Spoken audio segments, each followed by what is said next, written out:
नमस्कार आदाब, मेरा नाम है सरवत। आप देख रहे हैं सेहत ललन टॉप का हेल्थ शो, जहां बात होती है हमारी और आपकी हेल्थ की। पहला सेगमेंट है हालचाल।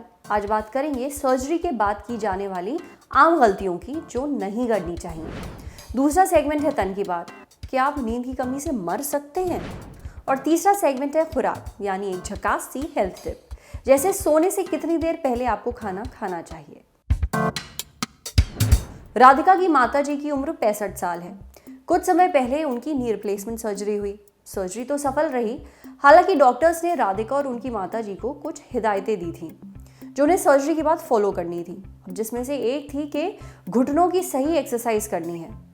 पर राधिका की माताजी सर्जरी के बाद इतना ज़्यादा डर गई कि कहीं गई एक्सरसाइजेस करना तो दूर, वो चलने में, पैर मोड़ने में भी काफ़ी डरने लगी। नतीजा, उनकी रिकवरी नहीं हो पा रही, उल्टा दर्द बढ़ गया है। देखिए, सर्जरी चाहे जो भी हो, छोटी बड़ी, इंसान को थोड़ा डरा तो देती है, पर खुद को वापस हेल्दी बनाने की राह थोड़ी मुश्किल भले ही हो, पर ज़रूरी है। पर कई लोग डॉक्टर की जो नसीहतें होती हैं उनके बावजूद भी कई ऐसी गलतियां कर बैठते हैं जो सर्जरी के बाद मामला बिगाड़ देती हैं। वैसे तो ये नसीहतें डिपेंड करती हैं कि आपकी सर्जरी कौन सी हुई है, किस तरह की सर्जरी है, पर कुछ आम गलतियां हैं जो सर्जरी के बाद जनरल सर्जन्स लोगों को अवॉइड करने के लिए कहते हैं। अब क्या है वो गलतियां, चलिए जानते हैं। हो सकता है उनमें से कोई गलती आप भी कर रहे हो। तो सबसे पहले तो गलती यही है कि मेडिसिन टाइम पे ना लेना, या फिर गलत मेडिसिन लेना, या आपने खुद से अपनी मेडिसिन लेना। देखिए क्या होता है, जब कोई ऑपरेशन होता है जिसमें बड़ा सा वुंड होता है, तो हमें इन्फेक्शन को प्रिवेंट करने के लिए मेडिसिन दी जाती है। जो मेडिसिन बहुत इंपॉर्टेंट रहती है कि टाइम पे ले, साथ में सही मेडिसिन ले, और उसे जो डॉक्टर बताते हैं वही मेडिसिन ले। अगर हम कोई गलत मेडिसिन लेते हैं या फिर किसी और चीज़ का सेवन करते हैं या फिर किसी और डॉक्टर द्वारा बताई गई मेडिसिन लेते हैं, तो इतना असर करेगी इसकी गारंटी कोई दे नहीं सकता। साथ में हाइजीन का ख्याल न रखना। हाइजीन बहुत इंपॉर्टेंट इश्यू है। आपको जब आपके ऊपर कोई सर्जरी होती है तो उसके बाद आपकी जो बॉडी है उसमें इन्फेक्शन होने के चांसेस हमेशा बने ही रहते हैं। तो कोई वुंड रहता है तो उसे प्रॉपरली क्लीन करते रहना चाहिए, उसे असेस करते रहना चाहिए, या फिर उसमें अगर कुछ इन्फेक्शन या पस डिस्चार्ज ऐसी कोई भी चीज़ आपको पता चलती है तो डॉक्टर को बतानी चाहिए। साथ में आपकी पर्सनल हाइजीन भी बहुत इंपॉर्टेंट रहती है, साथ में हेल्दी खाना भी इंपॉर्टेंट रहता है। फिर आता है डिप्रेशन, एंग्जाइटी।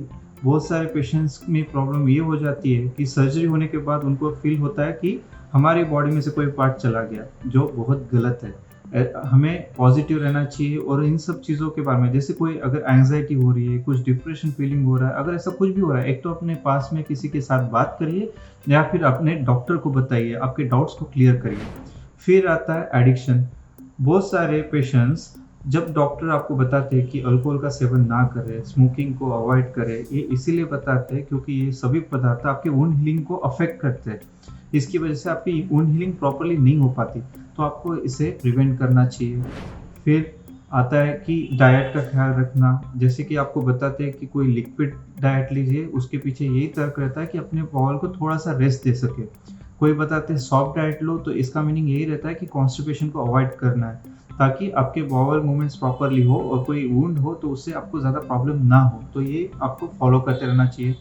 फिर आता है कि फॉलो प्रॉपरली ना करना। देखिए, आपको जब बताया जाता है कि 2 दिन बाद आके दिखाइए, 7 दिन बाद आके दिखाइए, ये इसीलिए बताया जाता है ताकि आपका प्रॉपरली असेसमेंट, आपकी परीक्षा हो सके, आपकी जांच हो सके, और उसी तरह आपका अगर कुछ कॉम्प्लिकेशंस रहते हैं, इमीडिएट, डिलेड, जो भी हो, उस पर प्रॉपर ट्रीटमेंट हो सके। और फिर प्रॉब्लम आती है कि डॉक्टर पे बिलीव ना करना, डॉक्टर पे ट्रस्ट न करना।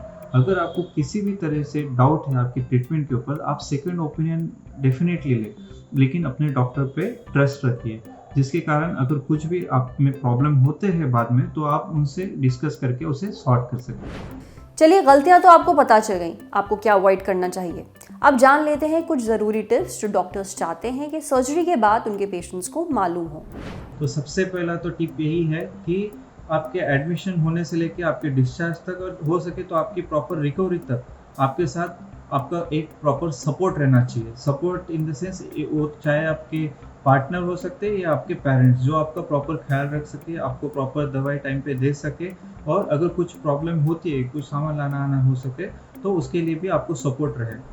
फिर आता है कि आपके जो भी छोटे मोटे कॉम्प्लिकेशंस हो, वो आपको डॉक्टर को इन्फॉर्म कर देना चाहिए इमीडिएटली। अगर आप डिस्चार्ज हो जाते हैं सर्जरी के बाद, और आपको अगर कभी कोई ब्लीडिंग नोटिस होती है, कभी फीवर आ जाता है, ये सभी चीज़ें आपको डॉक्टर या फिर उनके सहयोगी को इन्फॉर्म कर देना चाहिए। आपको मेडिसिन प्रॉपरली टाइम पे लेनी चाहिए, और जो मेडिसिन दी जाती है वही लेनी चाहिए, सेल्फ मेडिसिन नहीं लेनी चाहिए, सेल्फ मेडिकेशन अवॉइड करना चाहिए। आपको आपके ऊन को प्रॉपरली असेस करते रहना चाहिए, अपने बॉडी फंक्शन को असेस करते रहना चाहिए। अगर इसमें कोई भी आपको फॉल्ट लगता है तो डॉक्टर को इन्फॉर्म करिए। फिर आता है कि अपने जो डॉक्यूमेंट्स है, सभी डॉक्यूमेंट्स वो प्रॉपरली अपने साथ रखिए। ये डॉक्यूमेंट्स आपको फ्यूचर में भी कभी काम कर सकते हैं, कभी वही डॉक्टर आपको अपने जो प्रीवियस सर्जरी थी उसकी डॉक्यूमेंट्स आपसे मांग सकते हैं। तो ये सभी डॉक्यूमेंट्स, चाहे आप हार्ड कॉपी में या फिर सॉफ्ट कॉपी में, आपको हमेशा सेव रखनी चाहिए। आपको प्रॉपरली फॉलो अप करना चाहिए। डॉक्टर जब भी आपको बताते हैं कि आप इस डेट को या इस प्रॉपर वीक के बाद आके दिखाइए, तो आपको वो प्रॉपर स्ट्रिक्ट फॉलो अप करते रहना चाहिए। सबसे इम्पोर्टेंट और लास्ट चीज़ यही है कि आपको अपने अराउंड पॉजिटिव एनवायरनमेंट बनाना चाहिए। बहुत सारे स्टडीज़ में ये प्रूव हुआ है कि जो पेशेंट्स पॉजिटिव थिंक करते हैं उनमें रिकवरी अच्छे से होती है, जो पेशेंट निगेटिव थिंक करते हैं उनमें कॉम्प्लिकेशंस होने के चांसेस ज़्यादा रहते हैं। इसलिए अपने आप पे भी और डॉक्टर पे भी आपको अपना पूरा विश्वास दिखाना चाहिए और पॉजिटिव थिंकिंग रखनी चाहिए। ये बहुत ही सिंपल टिप्स हैं, पर इनका ख्याल ज़रूर रखिए। चाहिए तो इन्हें नोट डाउन कर लीजिए, आगे आपके काफ़ी काम आ सकती हैं। अब बारी है सेहत के अगले सेगमेंट की।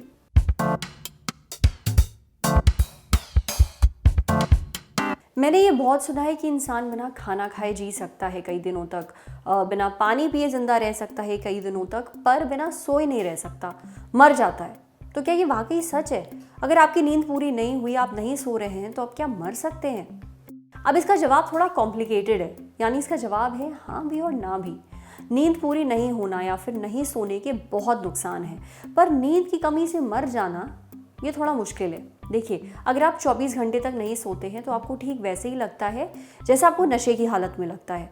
आपको साफ सुनने में और देखने में मुश्किल होगी, आपका शरीर कांपेगा, शिवरिंग होगी, आपका मूड ख़राब रहेगा, आप किसी एक चीज़ पर फोकस नहीं कर पाएंगे, कॉन्सेंट्रेट नहीं कर पाएंगे। 36 घंटे बाद असर और ज़्यादा सीरियस होने लगता है। आपके शरीर में कॉर्टिसोल नाम का हार्मोन बनने लगता है। अब ये वो हार्मोन है जो आपके शरीर में तब बनता है जब आप स्ट्रेस में होते हैं। शरीर में हार्मोन्स की जो लेवल है उनमें उतार चढ़ाव आने लगता है। शरीर में ऑक्सीजन की कमी भी होती है, आप सोच समझ नहीं पाते हैं ढंग से। 36 घंटे बाद इन सारे लक्षणों के साथ आपके इम्यून सिस्टम पर भी असर पड़ने लगता है। आप कुछ सेकंड्स के लिए बेहोश होने लगते हैं, मतलब आपको होश खबर नहीं रहती, ऐसा लगता है आप सो जाते हैं, और ये आपके कंट्रोल के बाहर है। इसे हम कहते हैं माइक्रो स्लीप। अब होता क्या है, जब आप एक लंबे समय तक के लिए नहीं सोते हैं ना, तो कुछ सेकंड के लिए आपकी आंख अपने आप लग जाती है और ये आपके कंट्रोल के बाहर है। यही है माइक्रो स्लीप जिसके बारे में हम बात कर रहे थे। अब 3 दिन या 3 दिन से ज़्यादा अगर आप नहीं सोते हैं तो आपको वहम होने लगता है, हैलुसिनेशंस होने लगते हैं, चीज़ें दिखने लगती हैं जो कि है नहीं, वो चीज़ें सुनाई देने लगती हैं जो कि असल में है नहीं। साथ ही एक चीज़ और होती है जिसे हम कहते हैं हैट फिनोमेना। अब इसमें आपके सिर पर बहुत ज़्यादा प्रेशर फील होता है, बहुत दबाव फील होता है। अब 3 दिन से ज़्यादा अगर हो गए और आप नहीं सो रहे हैं तो ये बहुत ख़तरनाक है। आपको हकीकत और वहम के बीच फ़र्क करना मुश्किल हो जाता है। आपकी ब्रेन जो है वो सही तरह से काम करना बंद कर देती है। इससे आपके ऑर्गन फेलियर भी हो सकते हैं, यानी जो आपके अंग हैं वो ढंग से काम करना बंद कर सकते हैं, और ये बहुत ज़्यादा रिस्की है। इसलिए नींद के साथ हरगिज़ खिलवाड़ ना करें, समझे? अब बढ़ते हैं सेहत के अगले सेगमेंट की तरफ, खुराक, एक झकास सी हेल्थ टिप। हम सबके खाना खाने का टाइम अलग अलग होता है। कोई बहुत जल्दी खा लेता है, क्योंकि ऐसा कहा जाता है कि जल्दी खाना खा लेना काफ़ी हेल्दी होता है। कोई बहुत लेट खाता है। तो असल में रात में खाना खाने का सही समय क्या है? देखिए, बात यह है कि आपके खाना खाने और सोने के बीच में कम से कम 3 घंटे का अंतर होना चाहिए। आपको अपने पेट को इतना समय देना पड़ता है ताकि वो खाना ढंग से पचा सके, साथ ही आपको सोने के लिए तैयार भी कर सके। अगर आप डिनर में फल, सब्जियां या लिमिटेड मात्रा में प्रोटीन खाते हैं तो सोने से पहले आपका जो पेट है वो आपको काफ़ी भरा हुआ लगेगा, साथ ही आपको नींद भी अच्छी आएगी। पर एक कोशिश ज़रूर करिए कि ओवर ईट मत करिए सोने से पहले। आज सेहत में इतना ही। अच्छा, अगर आप एक डॉक्टर हैं या फिर हमसे कुछ शेयर करना चाहते हैं तो जो ईमेल आईडी इस वक्त आपको अपनी स्क्रीन पर दिख रही है उस पर हमें एक मेल भेज दीजिए। कैमरे के पीछे हमारे साथ है मोहन। अगर ये वीडियो फेसबुक पे देख रहे हैं तो हमारे फेसबुक पेज को लाइक करिए, यूट्यूब पे देख रहे हैं तो हमारे चैनल को सब्सक्राइब करिए, बेल आइकन पर ज़रूर क्लिक कर दीजिए ताकि जब भी हम कोई नया वीडियो अपलोड करें तो उसका नोटिफिकेशन आप तक सबसे पहले पहुँचे। शुक्रिया। लटक धरने पर चले और जहां पहुंचे वहां अनुप्रास और तुकबंदी के दरवाजे की सांकल हिला दे। कहें कि क्या रहा है डूब तुमको खटक, कि कब ऑन करें मन का मोड मटक, कि क्यों चित्त जाता है यूं ही सटक, कि कैसे ना आए हौसलों में चटक, कि कहां तक करें इरादे गटक झटक, अब बेवजह न भटक, ये है निपट देसी मन लटक। पर यूं ही कहना होता तो पुराने रोग दफा करने की जरूरत क्या थी। तो बात यह है कि लल्लन टॉप हमारा है और हम बनता है मैं और तुमसे। उसमें भी मैं घटता रहे तुम बढ़ता रहे, तभी बात दुरुस्त है। वैसे तुम में किसी को तुर्शी लग सकती है, यूं बात आप कहने से भी बन सकती है। आपकी प्रतिभा के लिए आपका लल्लन टॉप लेकर आया है एक लोकतांत्रिक मंच जिसका नाम है लटक। लटक शॉर्ट फॉर्म है, फुल फॉर्म है लल्लन टॉप का से कबूतर इमला में, का से कुल्फी शिमला में, लेकिन लल्लन टॉप में का से किस्से, कविता, कॉमेडी और सब किस्म की कलाकारी। तो लटक है नए कलाकारों का अड्डा, वो जगह जहां आपका डेब्यू कई दरवाजे खोल सकता है। तो फिर दे दो दस्तक, भेजो अपनी कलाकारी लटक के पेज पर फीचर होने के लिए। हमारा पता है latak.lallantop@gmail.com। अब सुकून के लिए भटक मत, लटक।